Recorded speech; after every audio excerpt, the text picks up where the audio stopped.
is? Where are you at? Never mind, okay.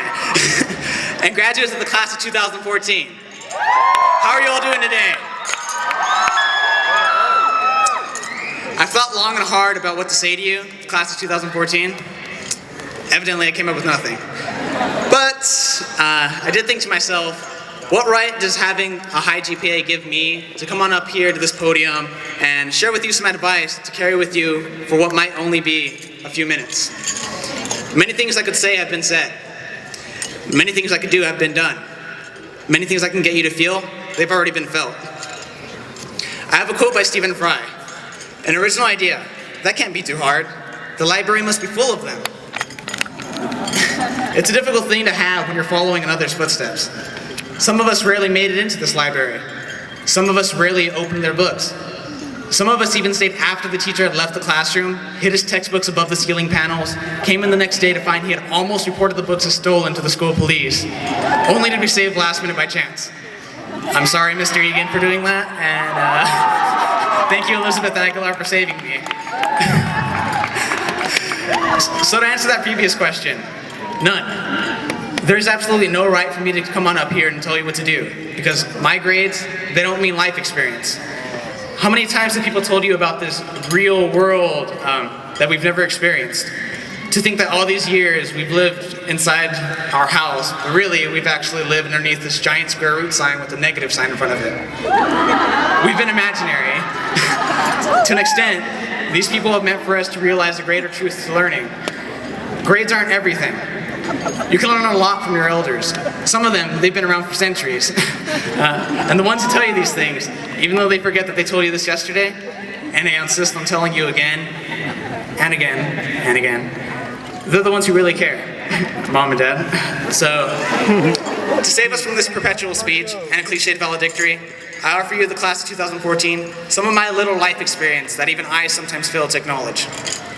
Starting with procrastination. Procrastination is the enemy.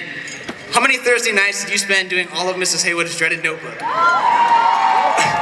possibly even the Friday that it was due in Bonner's class while he was teaching. Sorry about that, Bonner. How many of you accidentally live by the phrase, do tomorrow means do it tomorrow? Prioritize when you can and do it when you can. I'd like to next acknowledge that you are a work in progress. Do not expect to get everything right on your first try. Instead, commend yourself. Truly learn from your mistakes. Which leads us to this next thought. Make mistakes. Not on purpose though, of course, that'd be pretty silly. If you're not making mistakes, you're not being challenged enough. Instead, you're lazing around wasting your time. You've got to become your own worst critic, nitpick all the small things. But don't feel too down realizing just how many mistakes you might find. Coach Marr made me realize if you had everything figured out, there wouldn't be any room for improvement, and you'd be stuck where you are now. That's something more to worry about than making mistakes. So don't limit yourself by being afraid. In truth, only you can limit yourself. Miss Mecklenburg, she told me that, in her words, and I keep this in my memory a lot, you aren't just good for the high desert, you'd be good anywhere. Whereas I had humbly thought otherwise. Don't be afraid to take a step forward. Be eager. If you want to take a class, do it. If you want to talk to him or her, do it. If you want to do sports, do it. If you know what you want, just do it. I don't endorse Nike, by the way, sorry.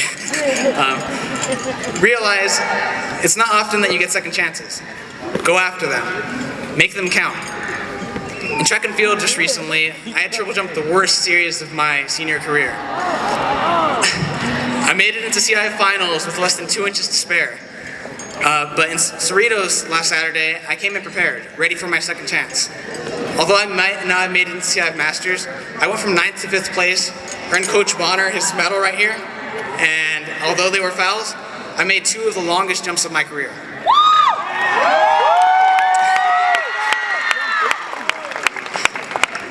This one's for our parents, and our teachers, and coaches, and staff, and administration. They're all smarter than what you might think they are. Maybe your parents can't help you with their math and English work anymore. Perhaps you've grown well academically. But there are many ways of being smart, and all relative too. Ask for their guidance, because the combination of their years of experience and life experience and other sorts of experience, they all surpass ours by a lot. So, and I'd like to leave you with this last thought. Graduating doesn't mean you made it into this real world just yet. But when Sultana grants you this imaginary piece of paper that seems so far away, and you multiply it with your own imaginary world, I'd say you're one large step closer to being there.